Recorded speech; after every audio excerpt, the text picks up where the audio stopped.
Fala, meu amigo, minha amiga, seja muito bem-vindo a mais um editorial do nosso canal. E o bicho tá pegando, né?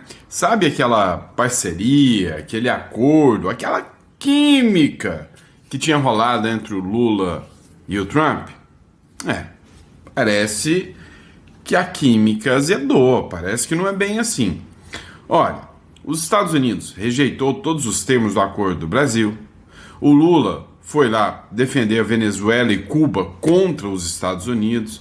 O Rubio depois veio e fez críticas novamente ao governo e ao ministro Alexandre de Moraes. Ou seja, parece, né, que aquele discurso da esquerda azedou.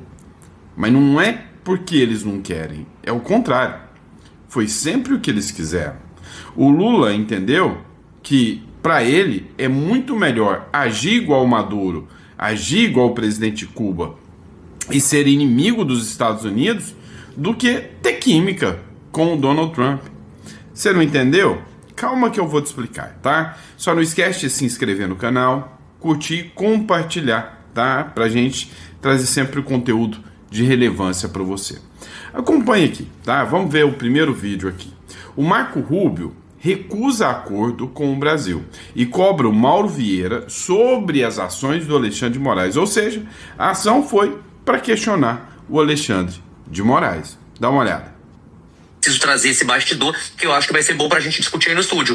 Marco Rubio teria condicionado avanços à revisão de questões como opressão judicial no Brasil e sanções contra figuras públicas como, por exemplo, o ministro do Supremo Tribunal do Brasil, Alexandre de Moraes. Essa informação é uma informação exclusiva, é uma informação de bastidor. A nossa fonte lá em Washington me garantiu que esse foi o ponto central. Houve de fato um degelo, o Brasil foi muito disposto a conversar. Me parece que Mauro Vieira, o nosso chanceler, saiu de lá para almoçar um tanto atabalhoado, atordoado, não tão feliz como, por exemplo, quando ele chegou. Ele achou que a relação seria diferente, mas não foi. Marco Rubio teria sido direto, reto nessa questão, né? Não vai haver avanço na questão do tarifaço e nas questões com relação ou relacionadas à Lei Magnitsky-Cine se não houver um avanço no Brasil naquilo que ele chamou, eu vou usar aqui, abre aspas, opressão judicial no Brasil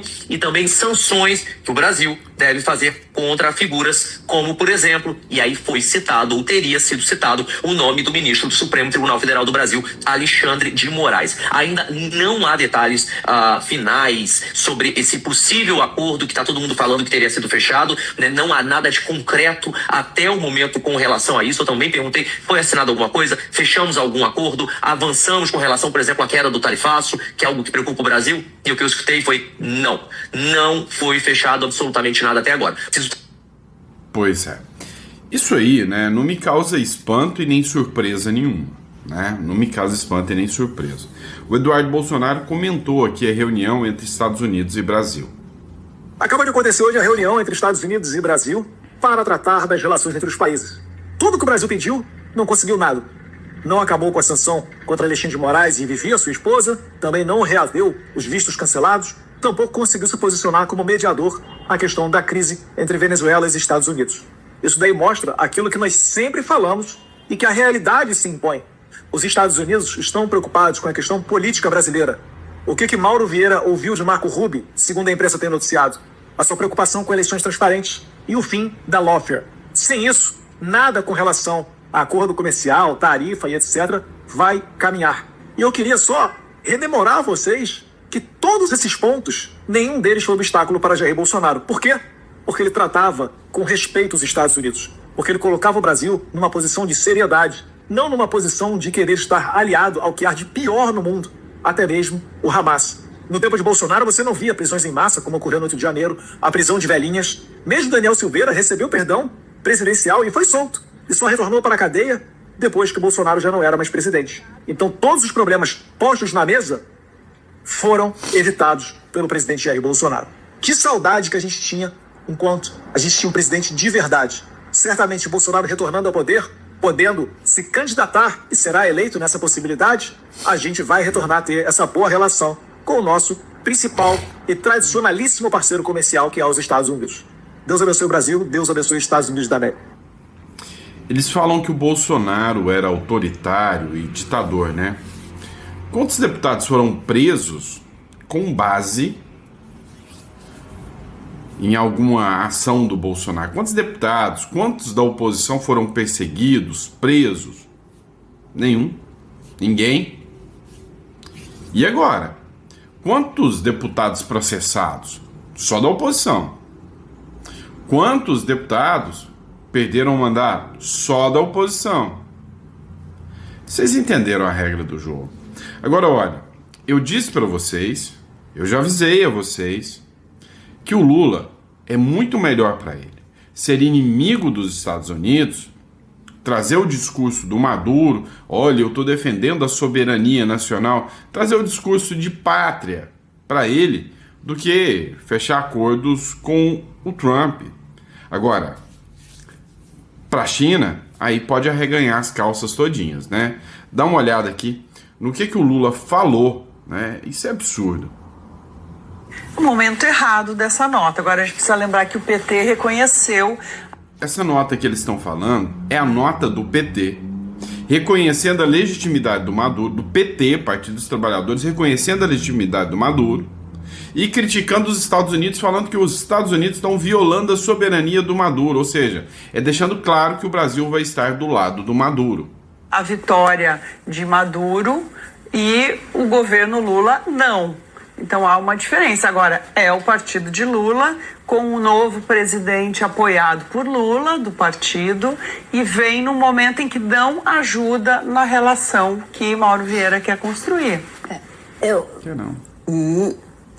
tendo a achar que não foi só a nota. O discurso do presidente da República hoje no PCdoB foi neste mesmo tom. A gente Discurso dele no Partido Comunista do Brasil, no PCdoB, viu? tem já, Bia, esse discurso do Lula? Já temos, vamos rodar. Percebemos é que o povo venezuelano é dono do seu destino e não é nenhum presidente de outro país que tem que dar palpite de como vai ser a Venezuela ou vai ser Cuba. O que nós dizemos publicamente é que Cuba não é um país de exportação de terrorista.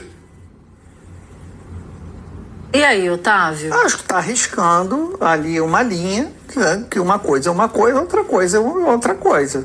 Vamos negociar com Estados Unidos, mas vamos manter uma posição histórica do partido de defender a não ingerência de outros países, porque vamos e voltamos é um absurdo mesmo. Um país admitir que tá usando seu serviço secreto para derrubar um presidente, por mais ditador que ele seja, por mais fraudada que seja a eleição. Então ele está marcando ali uma posição. A gente pode discutir aqui se é conveniente ou não nesse momento. Esse é o meu ponto. É o Acho ponto. que no dia de hoje, a nota e essa declaração não combinam. me parece um erro estratégico. Pelo amor de Deus. Olha, que isso? Um país no outro, por mais ditador que seja. Ah, você tá de sacanagem, né? O cara é um ditador, você tem noção de quantas famílias morreram, quantas pessoas morrem quando um ditador tá no poder? Ah, pelo amor de Deus. Só um hipócrita mesmo não comemorou a queda do Saddam Hussein. Ah, pelo amor de Deus, só um hipócrita mesmo não comemorou o fim do Bin Laden, né? Então, cá entre nós, tô torcendo para os Estados Unidos agir logo.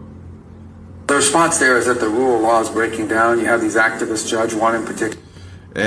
A resposta que eu dou pro Brasil, né, em especial para alguns juízes, né, em particular, quem está falando aqui é o Marco Rubio, que citou o Alexandre de Moraes numa entrevista e anunciou que vai ter mais medidas do governo Trump contra o Brasil, né? Preparem a pipoca. Dá uma olhada no que ele fala aqui mais. That not only has gone after Bolsonaro, by the way, he's tried to carry out extraterritorial claims against even American citizens or. Olha só, o Alexandre de Moraes não só tá indo atrás do Bolsonaro, mas tentou também, né, exercer ações extraterritoriais contra cidadãos americanos. Cara, aqui eu tendo a pensar que ele está falando da Flávia Magalhães. Que, segundo a Flávia Magalhães, o Elon Musk forneceu os advogados, né, para ela, para tratar do caso, assim como também, né, todas as informações foram repassadas ao Marco Rubio. Então, o jogo tá interessante. Against someone posting online from within the United States. Ou então ele foi atrás também de alguém que estava só postando online de dentro dos Estados Unidos. E é óbvio que eu tô falando da Ludmilla, do Alan dos Santos, dos demais, né? Has actually threatened to go even further in that regard. So there's going to be a US response to that. And that's what Então, eles estão violando e eles acham que não vai ter uma resposta a isso? But, we'll have some announcements in the next week or so about what additional Então você pode preparar que nós vamos ter algumas respostas nas próximas semanas steps we intend to take. But it's sobre quais medidas que nós vamos tomar, né? O que nós vamos pegar ali. the trial is but one more chapter of a growing sort of judicial. Mas não é só mais um fato, né? É mais um capítulo inteiro de opressão judicial no Brasil, né? Oppression campaign that has tried to reach American companies and ele também tentou alcançar empresas americanas. Deve estar citando o caso do Twitter e também da Starlink. even people operating out of the United States. Ele tentou alcançar até pessoas, né, que operavam de dentro dos Estados Unidos. É o que disse aqui o Marco Rubio, tá? É o que disse aqui o Marco Rubio.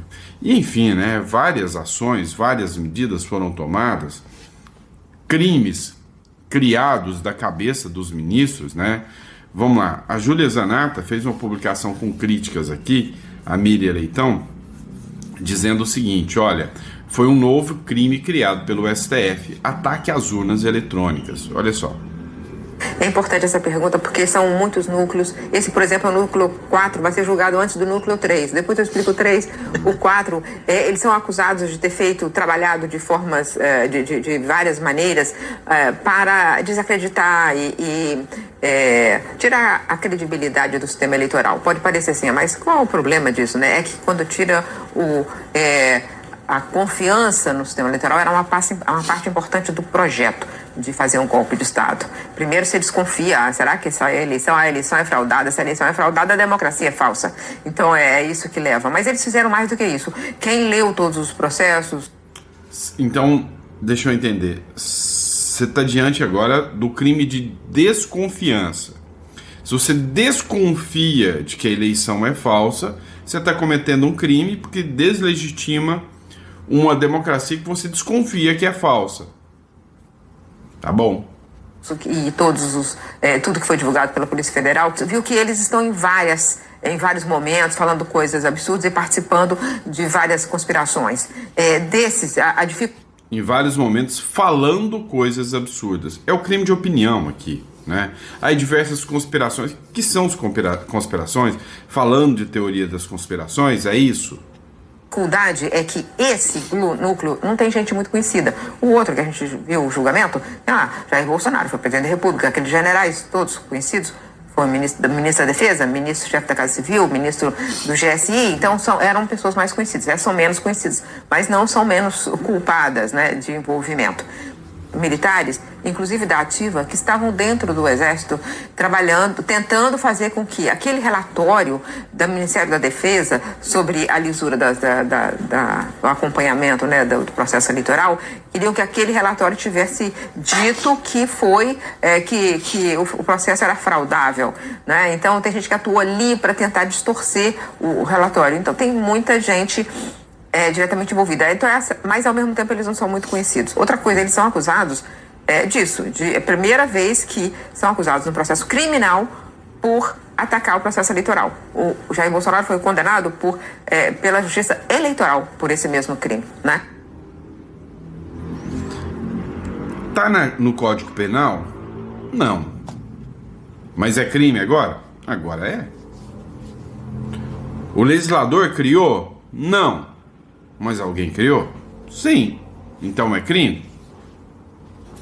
Na República das Bananas, tá tudo bem, né? Tá tudo bem.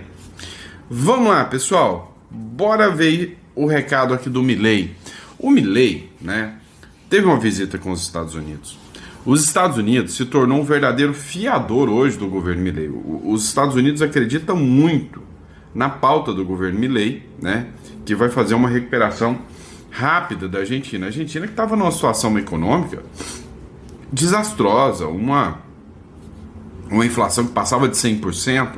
E aí o Donald Trump propôs aportar 20 bilhões de dólares na Argentina. Acontece que muita gente reclamou falando que o Donald Trump está meio que comprando o voto do povo argentino. Falou, vai apoiar aqui, né, a Argentina. Qual o motivo dele estar dando esse apoio financeiro à Argentina? É só para comprar voto? E aí o Donald Trump completou, falou, é mais ou menos isso aí mesmo. Ou vocês votam no Milei, na chapa do Milei para as eleições legislativas, ou eu não vou apostar na Argentina.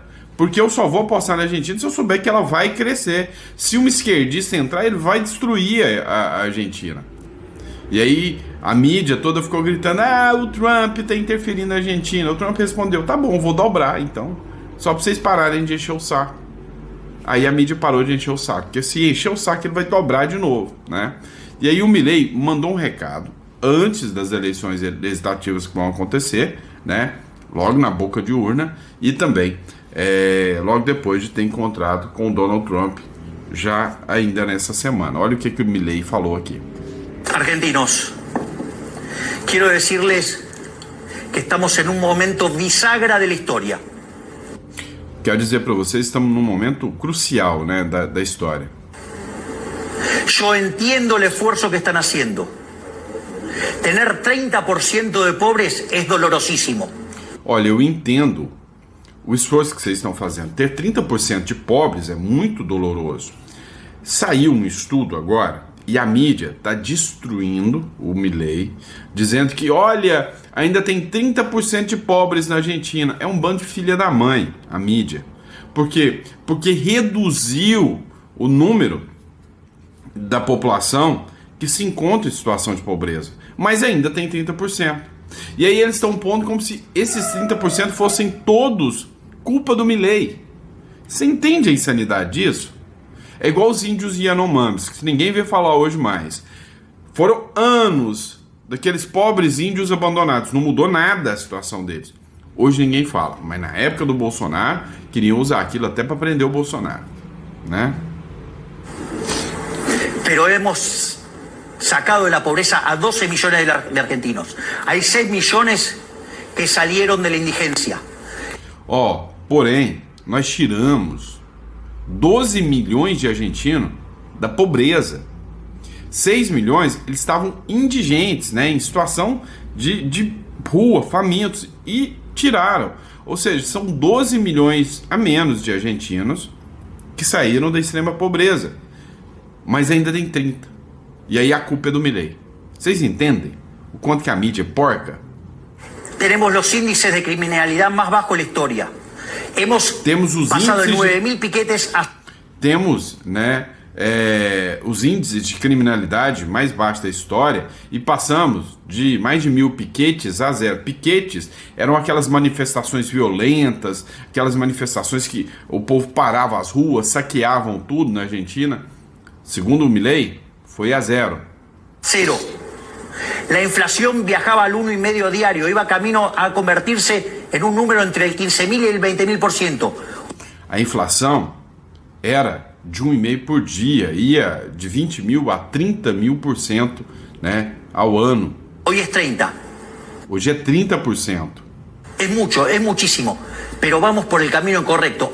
Ainda é muito? É claro que é muito, mas nós estamos indo pelo caminho correto. Tem menos inflação. Menos inflación, hay menos pobres, hay menos indigentes, há menos inflação, há menos pobres, há menos indigentes, tem menos insegurança. Menos inseguridad. Por lo tanto, vamos por el camino correcto. Y si nos acompañan y siguen abrazando las ideas de la libertad. Portanto, vamos no caminho correto, e se me acompanham e seguem acompanhando o caminho da liberdade. Vamos hacer que Argentina sea grande nuevamente. Vamos fazer que a Argentina seja grande novamente, usando aqui o discurso do Trump, tá? Vamos fazer que a Argentina seja grande novamente. Já estamos na metade do caminho. Estamos a mitad del camino. Esta vez el esfuerzo vale la pena. Por eso les pido que no aflojen.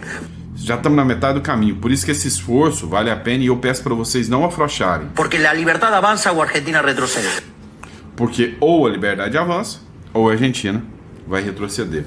Cara, assim, como eu queria que o presidente do Brasil hoje trouxesse os índices que o Milei trouxe, né? Como eu queria que fosse assim, mas não é assim, né? Nós temos, pelo contrário, um presidente que fica fazendo demagogia, só correndo atrás de voto e reeleição, né? E se tudo, né, continuar da forma trágica que tá, tem um risco disso acontecer. Lula se reúne com líderes evangélicos no Planalto enquanto decide a vaga no STF. O presidente Luiz Inácio Lula da Silva se reuniu nesta quinta-feira com o advogado-geral da União, Jorge Messias, e lideranças religiosas no Palácio do Planalto. O encontro ocorre em meio às discussões sobre a possível indicação de Messias ao Supremo Tribunal Federal, na vaga do ministro Luiz Roberto Barroso, né? Ou seja, vão tentar empurrar para você como se, sabe, sempre tivesse sido assim, um Lula evangélico, um Lula patriota, um Lula que vai estar preocupado com a família, até o dia da eleição. É a mesma promessa da picanha. E o pior é que vai ter gente que vai acreditar. E o pior é o que se presta a esses pastores, né, a fazerem um papelão desse, porque todo mundo sabe que comunista não tá nem aí com família, não tá nem aí com Deus, né? Todo mundo sabe disso. Vamos falar de CPI do INSS? Pois é, matéria da Globo News, CPMI do INSS tem bate-boca entre Sóstenes Cavalcante e Randolfo Rodrigues. Vocês são hipócritas. Dá uma olhada. Presidente, me dá um minuto, enquanto estamos votando. Aqui fica claro a hipocrisia do PT e do governo. No requerimento, quem quer investigar quem roubou aposentado... Não, deixa eu terminar. Eu não deixo. Não deixo porque eu pedi um minuto. Esse comportamento. Eu pedi um minuto. Você incomoda Vossa Excelência eu falar um minuto? A ordem não é essa, presidente. A ordem é essa. Isso sabe por quê? Vocês são hipócritas. Vocês no requerimento passado votaram contra. Quem quer investigar, investiga todo mundo. Eu botei outro, voto esse, porque eu quero investigar quem roubou aposentado. Petista e governo, vocês são um bando de hipócritas. Senhores, por favor, a votação está aberta. Pois é. Mas por que dessa briga aqui? Olha, a esquerda blindou um monte de nome e comemorou que deveriam prestar, né, depoimento lá na CPI do INSS e não foram. Por exemplo, matéria da CNN Brasil, a CPMI do INSS rejeita pedido para convocar o irmão do Lula. Agora você acha realmente que não deveria ser ouvido? Dá uma olhada no que falou aqui o Macron. Olha aí, pessoal, votação do Frei Chico. Vamos ver como é que a esquerda votou? Provavelmente nós perdemos, tá lá, ó. 19-11, esquerda barrou, venceu então o governo, né, que não quer investigar o irmão do Lula, blindar o homem, tá numa, aqui o pessoal comemorando aí, ó, esquerdalha comemorando, tá numa organização criminosa travestida de sindicato que já teve 400 milhões bloqueados pelo Supremo Tribunal Federal, bando de bandidos, é isso que são, bloquearam então aqui, que o Frei Chico, esse santo que dizem ser, não veio, né, não virá. Então é isso aí, ó, se você tem algum parente que ainda defende esse tipo de gente, saiba que eles defendem roubar aposentado, é isso aí, eles defendem roubar aposentado, não deixe que a gente investigue, e é isso aí, ó, agora vamos comemorar provavelmente com dinheiro também, sabe-se lá da onde. Pois é, né? Fazer o quê? É o que se tornou o Brasil, né? E aí, vamos mais uma, né? PF identifica 3 núcleos em esquema de vendas de sentenças judiciais no STJ.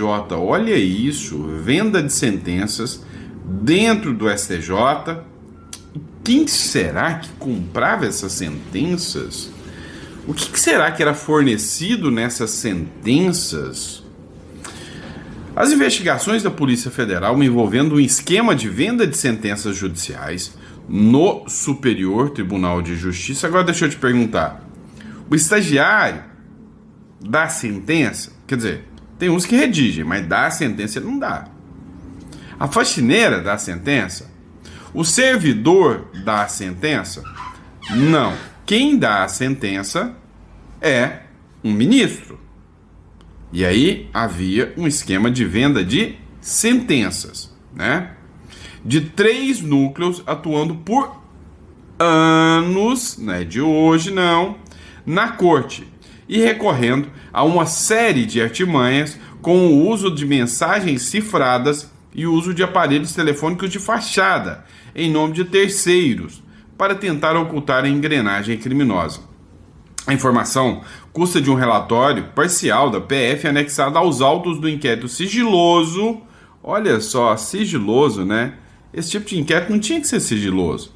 Que tramita no STF sob a relatoria do Cristiano Zanin e mira uma rede de lobistas, advogados, empresários e ex-servidores de gabinetes dos ministros, né? Os ministros não são investigados, né? Ainda citou os ministros, falou que os ministros não são investigados, são os servidores, né, que trabalhavam nos gabinetes, mas os ministros não são investigados. É uma rede que existe há anos, né?